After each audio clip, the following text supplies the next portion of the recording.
چلیے سنتے ہیں اس نئے کیس کو ملک صفدر حیات نے کس طریقے سے حل کیا۔ اس قبر کو اب کوئی ہاتھ نہ لگائے، مذکورہ ان پڑھ فاضل شخص بات جاری رکھتے ہوئے بولا۔ صادق علی، یہاں سنگ مرمر کا عمدہ سا کتبہ لگوا دو اور ہر جمعرات کو اپنے باپ کی نظر نیاز نکال دیا کرو، ایسے کراماتی بندے بہت کم پیدا ہوتے ہیں۔ ایک شخص بولا، اللہ اللہ، کیسے کیسے نیک بندے دنیا سے اٹھ جاتے ہیں، واہ واہ سبحان اللہ کے شور میں ایک شخص نے کہا، سخاوت علی نے ایک دفعہ کہا تھا کہ اس کا خزانہ اس کے ساتھ ہی قبر میں جائے گا، شاید وہ قبر خزانے کے لیے ٹھیک نہیں تھی۔ یہ بات دیگر باتوں کے شور میں دب گئی تھی، لیکن میں نے دیکھا کہ اکرم نے یہ بات بڑے غور سے سنی تھی اور وہ گہری سوچ میں ڈوب گیا تھا، اور اس بات نے مجھے بھی سوچنے پر مجبور کر دیا تھا۔ تھانے دار صاحب، یہ معاملہ ختم ہی سمجھنا چاہیے، اکرم نے مجھ سے کہا۔ مجھے افسوس ہے کہ آپ کو تکلیف اٹھانا پڑی۔ اگرچہ میں مطمئن نہیں تھا، لیکن میں واپس آ گیا۔ شام کے وقت ہیڈ کلرک نے مجھے بتایا کہ جس شخص کی گمشدگی کی رپورٹ درج کروائی گئی تھی وہ واپس آ گیا ہے۔ کس شخص کی بات کر رہے ہو؟ میں نے پوچھا۔ اس کا نام غلام عباس ہے، ہیڈ کلرک نے کہا۔ آپ کو یاد ہوگا کہ صبح اس کی بیوی رپورٹ درج کروانے آئی تھی، اس کا بیٹا اطلاع لے کر آیا ہے، ادھر میرے کمرے میں بیٹھا ہے، اس کو فوراً میرے پاس بھیجو۔ وہ باہر گیا اور ایک نوجوان کو لے کر واپس آ گیا۔ نوجوان کو دیکھ کر مجھے یاد آیا کہ صبح وہ اپنی ماں کے ساتھ گمشدگی کی رپورٹ درج کروانے آیا تھا، اس کا نام تنویر عباس تھا۔ تمہارا باپ کدھر ہے؟ میں نے پوچھا۔ جی وہ گھر پر ہیں، اس نے جواب دیا۔ انہیں کوئی ضروری کام تھا جس کی وجہ سے وہ صبح صبح گھر سے نکل گئے تھے، ہم یہ سمجھے کہ وہ رات کو گھر واپس نہیں آئے۔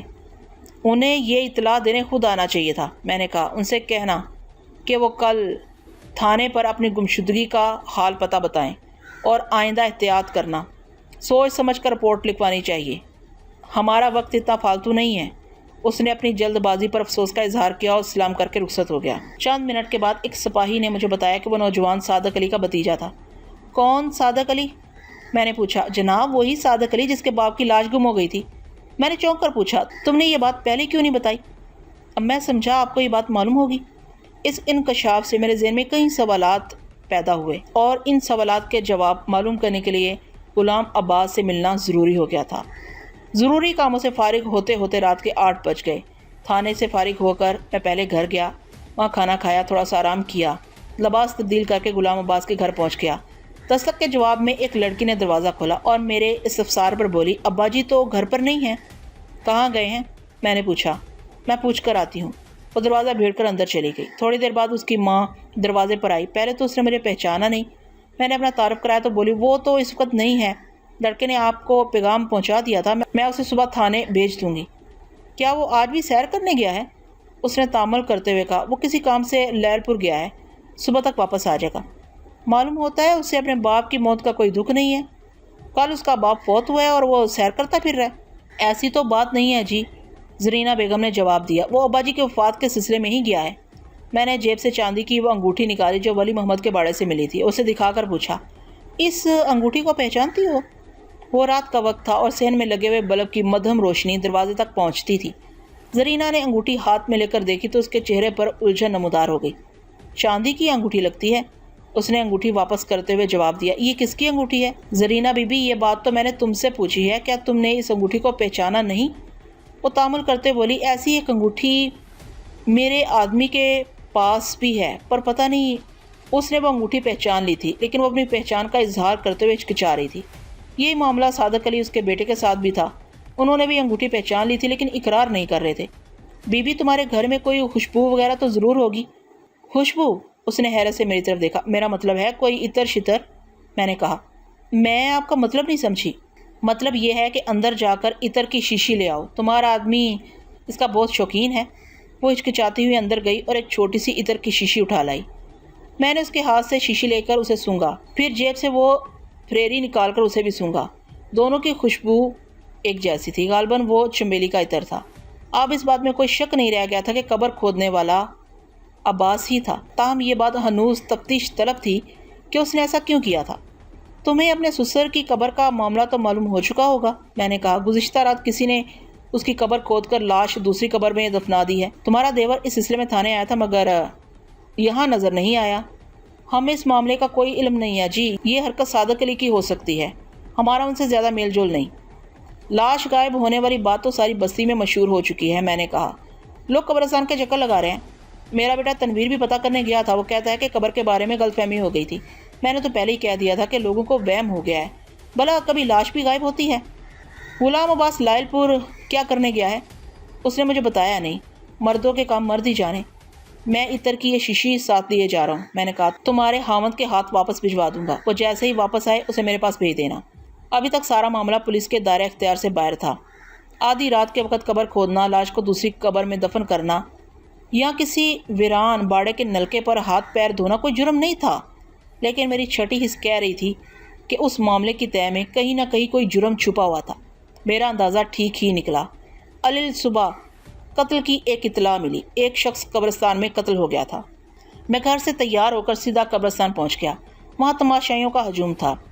ایک ASI ضابطے کی کارروائی میں مصروف تھا، چند سپاہی لوگوں کو پیچھے ہٹا رہے تھے۔ عورتیں قبرستان سے باہر کھڑی تھیں، ادھر سے رونے کی آوازیں بھی آ رہی تھی۔ مقتول ایک ایسی قبر پر پڑا تھا جو آدھی کھدی ہوئی تھی، اس کی ٹانگیں قبر کے اندر تھیں اور اوپر کا دھڑ باہر تھا۔ اسے کسی تیز دھار آلے سے قتل کیا گیا تھا۔ اس کا خون قبر کی مٹی میں جذب ہو چکا تھا۔ ASI نے مجھے سلام کیا اور میرے استفسار پر بتایا کہ مقتول کا نام غلام عباس تھا اور جس قبر میں وہ پڑا تھا وہ اس کے باپ کی تھی۔ تبھی میں نے غور سے قبر کا جائزہ لیا۔ یہ وہی قبر تھی جس میں مبینہ طور پر بوڑھے سخاوت علی کی لاش دفن کی گئی تھی۔ میرا خیال ہے کہ اس شخص کا دماغی توازن ٹھیک نہیں تھا۔ میں نے مقتول کے بارے میں اظہار خیال کیا۔ کل رات اس نے اپنے باپ کی لاش اصل قبر سے نکال کر اس قبر میں دفن کی تھی۔ آج یہ غالباً اسے واپس اصل قبر میں دفن کرنا چاہتا تھا۔ ASI نے کہا اس بات کا ابھی پتہ نہیں چلا کہ گزشتہ رات کس نے قبر کھودی تھی، لیکن آپ کی دوسری بات ٹھیک معلوم ہوتی ہے۔ یہ شخص اپنے باپ کی لاش اصلی قبر میں ہی دفن کرنا چاہتا تھا اور لوگوں کا بھی یہی خیال ہے۔ ASI میری گزشتہ رات والی تفتیش کے بارے میں کچھ نہیں جانتا تھا۔ میں نے اسے پوچھا غلام عباس کے قتل کے بارے میں لوگوں کا کیا خیال ہے؟ زیادہ تر لوگ تو اسے قدرت کا انتقام قرار دے رہے ہیں۔ ان کا کہنا ہے کہ غلام عباس نے قدرت کے کام میں دخل دے کر خود ہی موت کو آواز دی تھی۔ گزشتہ روز جس شخص نے قبر کی تبدیلی کو قدرت کا کرشمہ قرار دیا تھا وہ سپاہی سے اجازت لے کر آگے آیا اور سلام کرنے کے بعد بولا تھانے دار صاحب یہ بڑے جاہل لوگ ہیں۔ آپ کو یاد ہوگا کل میں نے سب کو بتا دیا تھا، سمجھا دیا تھا کہ کوئی شخص اس قبر کو ہاتھ نہ لگائے۔ دیکھ لیں جو میں نے کہا تھا وہی ہوا۔ سخاوت علی بڑا پہنچا ہوا شخص تھا، قدرت نے اس کے بیٹے کو بھی معاف نہیں کیا۔ آپ میری طرف سے یہ اعلان عام کر دیں کہ جو شخص اس ولی اللہ کی قبر کے ساتھ چھیڑ چھاڑ کرے گا وہ زندہ نہیں بچے گا۔ اللہ اللہ کیسی شان والا بندہ تھا۔ میں نے مقتول کی طرف اشارہ کرتے ہوئے کہا آپ کا مطلب ہے یہ چھری قدرت نے چلائی ہے؟ اور کیا جناب، قدرت کی چھری بے آواز ہوتی ہے۔ میں نے ہجوم کی طرف دیکھا تو مجھے اس شخص کا چہرہ نظر آیا جس نے گزشتہ روز خزانے کی بات کی تھی۔ وہ ادھیڑ عمر کا پڑھا لکھا شخص معلوم ہوتا تھا۔ میں نے اسے اشارے سے قریب بلایا اور پوچھا اور نام پوچھا۔ اس نے اپنا نام ساجد حسین بتایا۔ میں اسے ایک طرف لے گیا۔ ساجد حسین کل تم نے کسی خزانے کا ذکر کیا تھا۔ وہ تھوڑا سا گھبرایا، بولا وہ تو صرف سنی سنائی بات تھی۔ میں بھی یوں ہی پوچھ رہا ہوں پوری بات کیا ہے؟ پوری بات تو چاچا امام بخش کو ہی معلوم ہوگی، اس نے جواب دیا۔ اس کی اور سخاوت علی کی بڑی پرانی دوستی تھی، میں نے اسی سے یہ بات سنی تھی۔ میں نے اسے چاچا امام بخش کا پتہ پوچھ کر ڈائری میں نوٹ کر لیا، اسے فارغ کر دیا۔ ایک طرف غلام عباس کے رشتہ دار پریشان کھڑے تھے، ان میں اس کا بھائی صادق علی بھی تھا اور بیٹا تنویر بھی تھا۔ میں نے اسے سرسری گفتگو کی، وہ سب بھی قدرت کے انتقام کی بات کر رہے تھے۔ خاصے توہم پرست لوگ تھے۔ ضابطہ کی کارروائی مکمل کرنے کے بعد میں نے لاش پوسٹ مارٹم کے لیے بھجوا دی، موقع کے گواہوں کے بیانات قلم بند کیے اور ایک ASI کے ہمراہ غلام عباس کے گھر پہنچ گیا۔ وہاں رونا پیٹنا مچا ہوا تھا۔ میں نے غلام عباس کی بیوہ زرینہ بیگم کو الگ بلا کر کہا مجھے تمہارے شوہر کی موت پر بہت افسوس ہے، میں تمہارے غم میں برابر کا شریک ہوں، اگرچہ غم کی وجہ سے تمہاری حالت ٹھیک نہیں ہے، مگر ہمیں اپنی کارروائی بھی مکمل کرنا ہے اور اس سلسلے میں تم سے چند سوالات کرنا چاہتا ہوں۔ اب سوال جواب سے کیا فائدہ، اس نے روندی ہوئی آواز میں کہا، جو ہونا تھا سو ہو چکا۔ یہ تو ٹھیک ہے کہ ہم تمہارے شوہر کو دوبارہ زندہ نہیں کر سکتے، لیکن اس کے قاتل کو قانون کے سامنے تو پیش کر سکتے ہیں۔ ہم نے اپنا معاملہ اللہ کے سپرد کر دیا ہے، جس نے یہ ظلم کیا ہے اسے اللہ پکڑے گا اور انشاءاللہ جلد پکڑے گا۔ زرینہ بی بی، جب تم اپنے شوہر کی گمشدگی کی رپورٹ درج کرانے آئی تھی تو تم نے میرے سوال کے جواب میں کہا تھا کہ تم لوگ زبانی کلامی دشمنی سے کبھی آگے نہیں بڑھے، مگر آج بات زبانی کلامی سے آگے بڑھ چکی ہے۔ تمہارے خیال میں یہ حرکت کس کی ہے؟ تھانے دار صاحب، میں کسی کا نام نہیں لے سکتی، میں کسی پر شک کر کے کیوں گناہ گار بنوں؟ پرسوں رات تمہارا شوہر گھر پر نہیں تھا، مگر تم لوگوں نے غلط بیانی سے کام لیا اور کہا کہ وہ صبح صبح گھر سے نکل گیا تھا۔ کل تم نے مجھے بتایا تھا کہ تمہارا شوہر کسی ضروری کام سے لائل پور گیا ہوا ہے، اس وقت بھی یہ گھر میں ہی تھا۔ یہ تو آپ ہم پر شک کر رہے ہیں، میرے پاس ثبوت موجود ہے کہ پرسوں رات بھی وہ قبرستان میں تھا اور اسی نے اپنے باپ کی قبر کھودی تھی، کل بھی وہی قبر کھود رہا تھا۔ لیکن قاتل نے اسے کام مکمل نہیں کرنے دیا۔ کیا تمہارا شوہر پاگل ہو گیا تھا؟ نہیں جی، وہ بالکل ٹھیک ٹھاک تھا۔ پھر اس نے اپنے باپ کی قبر کیوں کھودی تھی؟ کیا اسے قبر کے اندر سے کوئی خزانہ ملنے کی امید تھی؟ خزانے کے ذکر سے اس کے چہرے پر تھوڑی سی تبدیلی آئی۔ بولی، مجھے اس بات کا کوئی علم نہیں ہے۔ کیا یہ صحیح ہے کہ غلام عباس کان میں عطر کی پھریری رکھتا تھا؟ اس نے تامل کرتے ہوئے کہا، ہاں یہ صحیح ہے۔ کل صبح جب وہ گھر واپس آیا تو کیا تم نے اس سے پوچھا نہیں کہ اس نے رات کہاں گزاری تھی اور رات بھر کیا کرتا رہا تھا؟ تھانے دار صاحب، وہ مجھے باہر کی کوئی بات نہیں بتاتا تھا۔ مجھے بتا کر گھر سے جاتا تو میں تھانے میں رپورٹ درج کروانے کیوں آتی؟ کل جب میں تھانے سے واپس گھر پہنچی تو وہ اندر پڑا سو رہا تھا۔ اس کے بعد جب وہ اٹھا تو میں نے اسے پوچھا کہ وہ ساری رات کہاں تھا، لیکن اس نے پھر مجھے ڈانٹ دیا۔ کل رات گھر سے نکلتے وقت بھی میں نے اسے پوچھا تھا۔ کل رات گھر سے نکلتے وقت بھی اس نے یہی کہا تھا کہ وہ لائل پور جا رہا ہے۔ اگر مجھے معلوم ہوتا کہ وہ کسی اور چکر میں ہے تو میں اسے روکنے کی کوشش ضرور کرتی۔ تمہارے سسر کہاں رہتے تھے؟ میرے دیور کے گھر میں رہتے تھے۔ میرے آدمی کے ساتھ تو ان کی بالکل نہیں بنتی تھی۔ قدرے توقف کے بعد اس نے اضافہ کیا، بنتی تو کسی کے ساتھ بھی نہیں تھی، لیکن صادق علی نے دولت کے لالچ میں انہیں اپنے پاس رکھ لیا تھا۔ کیا تمہارے سسر کے پاس بہت دولت تھی؟ ہوگی، ہم نے تو کبھی نہیں دیکھی۔ جھوٹ کیوں بولوں؟ کوئی جائیداد وغیرہ بھی نہیں؟ جائیداد بھی تھی، لیکن انہوں نے تھوڑی تھوڑی کر کے سب بیچ دی، یعنی جو کچھ بھی تھا نقدی وغیرہ کی صورت میں تھا۔ یہ باتیں تو آپ صادق علی سے ہی پوچھیں۔ لیکن میں صادق علی سے پہلے امام بخش سے ملنا چاہتا تھا۔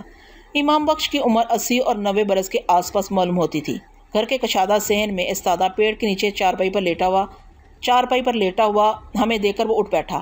اس کے کندھے کشادہ اور قد لمبا تھا۔ اس کا ڈھانچہ بتا رہا تھا کہ وہ اچھا خاصا مضبوط شخص رہا ہوگا، لیکن اب وہ ہڈیوں کا ڈھانچہ تھا۔ اس نے ململ کا کرتا پہن رکھا تھا جس میں سے اس کی پسلیاں صاف نظر آ رہی تھیں۔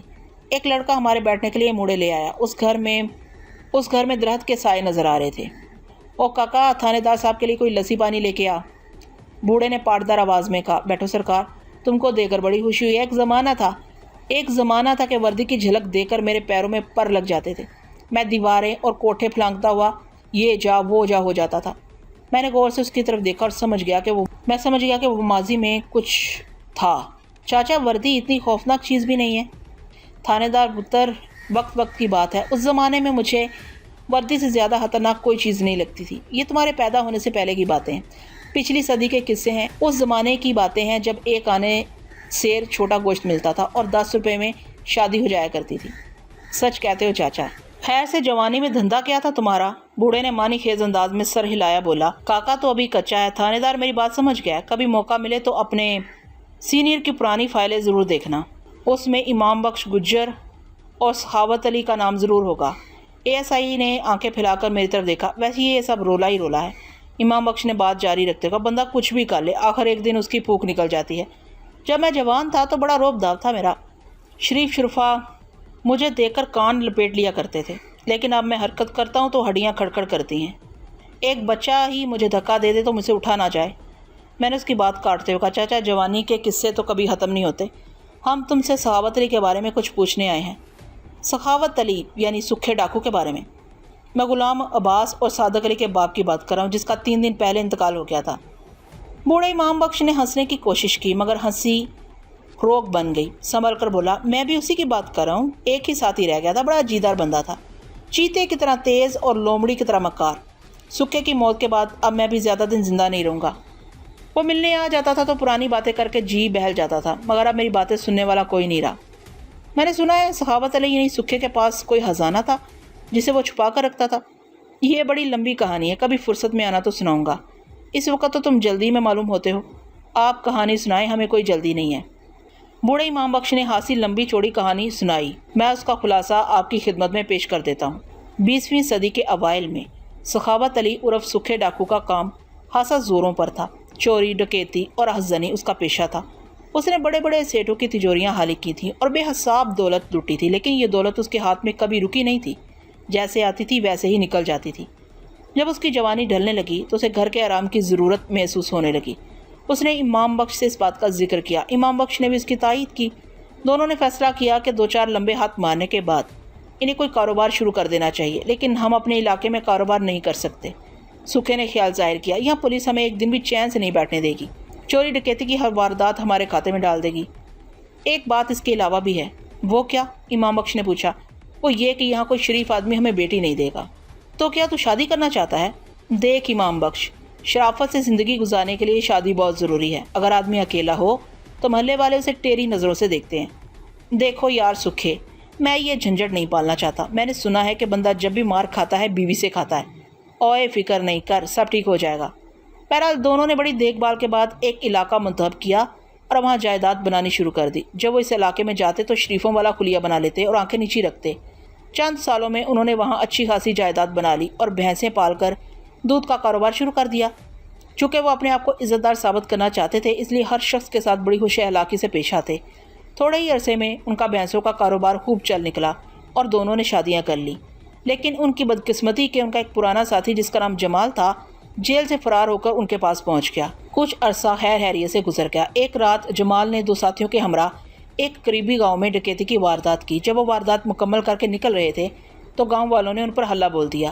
انہوں نے جم کر مقابلہ کیا۔ جمال زخمی ہو گیا اور گاؤں والوں کے 2 آدمی مارے گئے۔ جمال کے ساتھیوں نے اسے سخاوت علی کے پاس چھوڑا اور اپنا حصہ لے کر راتوں رات وہاں سے نکل گئے۔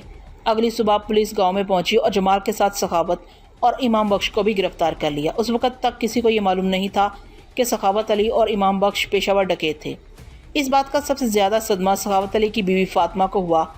اس وقت وہ 2 بچوں کی ماں بن چکی تھی۔ سخاوت علی اور امام بخش نے سزا سے بچنے کے لیے اپنی ساری جائیداد داؤ پر لگا دی، لیکن چونکہ ان کا پچھلا ریکارڈ اچھا نہیں تھا، اس لیے صفائی کی مضبوط شہادتوں کے باوجود دونوں کو 3 سال کی قید بامشقت ہو گئی۔ جب وہ جیل سے باہر آئے تو خالی ہاتھ تھے۔ ان کی تمام پونجی قانونی کارروائیوں کی نظر ہو چکی تھی۔ اس پر مستزاد یہ کہ دونوں کی بیویاں ناراض ہو کر میکے جا چکی تھی اور اب ان کے ساتھ رہنے پر تیار نہیں تھیں۔ یہ صورتحال دیکھ کر سخاوت علی نے امام بخش سے کہا، امام بخشا، اس وقت ہمیں بیویوں کے پیچھے پڑنے کی بجائے اپنے مالی حالات کی فکر کرنی چاہیے۔ پلے مال ہو تو عورت کو منانا آسان ہوتا ہے، اوئے ہڈ پیر مضبوط ہوں تو سب کچھ ہو جاتا ہے۔ میں سوچ رہا ہوں کہ ہمیں کوئی تھوک کا کاروبار کرنا چاہیے۔ تھوک کاروبار؟ امام بخش نے شک امیز نظروں سے سخاوت علی کو گھورا۔ کس قسم کا تھوک کا کاروبار؟ ہم اثر نو کام شروع کریں گے، یہ سوچ کر کہ آج ہمارے کام کا پہلا دن ہے۔ او چھاڑ یار، ساری کیتی کرائی کھو کھاتے پہ گئی۔ امام بخش نے کہا، میرا تو دل چاہتا ہے کہ کچلا کھا کے مر جاؤں۔ اوئے جھلیا، میری بات سمجھنے کی کوشش کر۔ سن، میں تجھے ایک مثال بتاتا ہوں۔ فیقے کے پاس 1 لاکھ روپے تھے اور شیدے کے پاس صرف 1000 روپے تھے۔ فیقے کے 90,000 چوری ہو گئے، باقی کتنے بچے؟ باقی 10,000 بچے۔ پر بات کیا بنی؟ ابھی میری بات پوری نہیں ہوئی۔ شیدے نے 1000 روپے کا کاروبار کیا اور کھا پی کے 1000 روپے نفع کما لیا۔ اس طرح اس کے پاس 2000 ہو گئے۔ زیادہ کس کے پاس ہوئے؟ مجھے یہ بجھارتیں اچھی نہیں لگتی۔ امام بخش نے کہا، سیدھی سی بات ہے، زیادہ فیقے کے پاس ہوئے، لیکن بات کیا بنی؟ بات یہ بنی کہ فیقے کو دل کا دورہ پڑ گیا اور شیدہ خوشی سے ناچنے لگا، حالانکہ خوش زیادہ پیسے والے کو ہونا چاہیے تھا۔ اصل میں ساری بات سوچ کی ہے۔ اگر بندے کا نقصان ہو جائے تو اسے اپنی سوچ کو تھوڑا پیچھے لے جانا چاہیے۔ میرا مطلب ہے کہ ہم نقصان پر رونے کی بجائے یہ سوچ لیتے ہیں کہ ہمارے پاس کچھ تھا ہی نہیں۔ آج ہمارے کام کا پہلا دن ہے۔ اگر سوچ صحیح ہو تو بندہ اپنے آپ کو 100 دکھوں سے بچا سکتا ہے اور دوسروں کو 100 طرح سے بے وقوف بنا سکتا ہے۔ امام بخش نے مجھے بتایا کہ سکھے کی اس بات سے اس کے دل میں بڑی طاقت پیدا ہوئی۔ انہوں نے پوری ہمت سے کام شروع کر دیا اور چند سالوں میں دوبارہ جائیداد بنا لی، لیکن اس نے یہ نہیں بتایا کہ کیا کام شروع کیا تھا۔ سخاوت علی عرف سکھے ڈاکو نے اسے ایک اور گر سمجھایا، امام بخشا، بندے کی عزت پیسے سے ہوتی ہے۔ پیسہ تھوڑا ہو تو تھوڑی عزت ہوتی ہے، زیادہ ہو تو زیادہ۔ اگر میرے پاس 1000 روپے ہوں تو میں 10,000 والی ٹور بنا سکتا ہوں، اور اگر 10,000 ہوں تو 1 لاکھ روپے والی ٹور بنا سکتا ہوں۔ جب ہم بیویوں کو لینے جائیں گے تو ایسی ہی ٹور بنا کر جائیں گے۔ میری بات سمجھ رہے ہو نا؟ سمجھ تو رہا ہوں، پر کوئی فکر فاقہ نہ کر۔ لوگ یہ نہیں کہتے کہ مال دکھاؤ، بس بندے کی ٹور شور دے کر اندازہ لگا لیتے ہیں۔ دونوں نے اس نسخے پر عمل کرتے ہوئے اپنے لیے عمدہ سے سوٹ سلوائے، بیوی بچوں کے لیے تحفے خریدے اور بڑی آن بان شان سے اپنے سسرال پہنچے۔ ان کی ٹور شور کا خاطر ہوا اثر ہوا اور سسرال والے ان کی بیویوں کو رخصت کرنے پر راضی ہو گئے۔ امام بخش نے مجھے بتایا کہ سکھے کی بیوی فاطمہ خوش نہیں تھی۔ گھر والوں کے دباؤ میں آ کر رخصت تو ہو گئی، پر اس نے سخاوت علی کو دل سے قبول نہ کیا۔ اس نے اولاد کے دل میں بھی باپ کے لیے نفرت کا بیج بویا۔ یوں زندگی گزرتی رہی اور فاصلے بڑھتے گئے۔ ان کی اولادیں جوان ہو گئیں، ان کی شادیاں بھی ہو گئیں۔ سخاوت علی اور امام بخش بوڑھے ہو گئے، ان کی بیویاں فوت ہو گئیں، اور پھر وہ وقت بھی آ گیا کہ ان کی اولاد بھی بڑھاپے کے دور میں داخل ہو گئی۔ سخاوت علی کبھی ایک بیٹے کے گھر میں رہتا اور کبھی دوسرے کے گھر میں، لیکن کوئی اس کی پرواہ نہیں کرتا تھا۔ ایک روز وہ گھر سے چلا گیا اور 15-20 روز کے بعد واپس آیا۔ گھر والوں کے پوچھنے پر اس نے بتایا کہ ایک قریبی علاقے میں اس کی کچھ جائیداد تھی جسے وہ فروخت کر کے آیا ہے۔